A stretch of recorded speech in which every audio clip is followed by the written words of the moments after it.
És un llibre que s'ha fet entre 4 persones, 2 geòlegs i 2 historiadors, i pretén, a través d'un viatge per aquests 21 indrets de Catalunya, que inclou un lloc de Catalunya Nord i també inclou Andorra, doncs demostrar com diu la frase feta sobre els catalans, que el treball sobre els materials que ens ha donat la naturalesa és el que ha permès molts cops fer evolucionar la nostra civilització.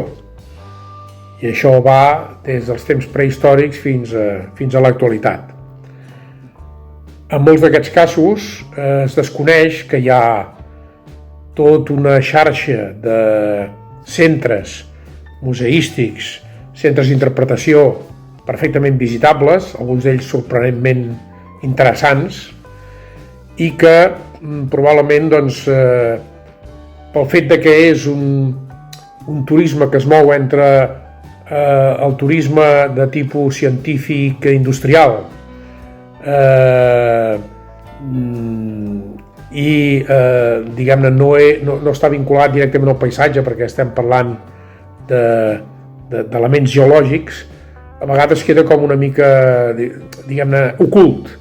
I aquesta guia el que ha volgut és demostrar que aquest concepte de geominer, que agafa tota l'acció minera de la població i afegint-hi l'aigua, també l'ús de l'aigua com a element transformador de cara a diverses indústries o artesanies, és importantíssim i a més, repeteixo, dona lloc a punts molt interessants de ser coneguts, no?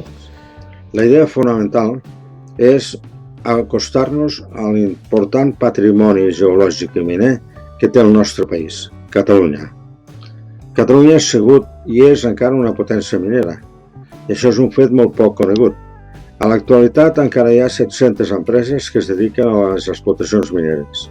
Entre elles, clar, hi ha les grans que hi ha a la comarca, com ICL, però també hi ha altres que són les explotacions d'àrids que estan escampades per arreu del nostre territori. La idea fonamental és donar a conèixer el patrimoni que s'ha generat a través de la mineria. I com es dona a conèixer? Doncs a través d'una sèrie de rutes que van adreçades a diferents indrets del nostre territori, tant de Catalunya com del Principat. La idea és acostar aquests tipus de mineria, que són molt variades, des de l'edat de pedra fins a la recent mineria del carbó, passant per la mineria del ferro, passant per la mineria del plom. Moltes de les mineries que han generat un importantíssim patrimoni geològic i miner. En molts dels indrets que visitarem amb el llibre es poden veure restes d'aquest patrimoni, en museus miners, amb restes de la mineria. Per tant, jo crec que és una bona eina per conèixer el nostre país, el nostre territori. I desitjaríem que en poguéssiu gaudir tan aviat com pugueu. I serà una manera més de conèixer aquest territori. Agraïm a l'empresa que ha fet possible la publicació del llibre, que és ICL, i a l'editorial, que és Cocentaina. Al llibre participen diversos autors, tots d'ells vinculats a la Catalunya central. Molt bé, us desitgem que pugueu gaudir d'aquest llibre.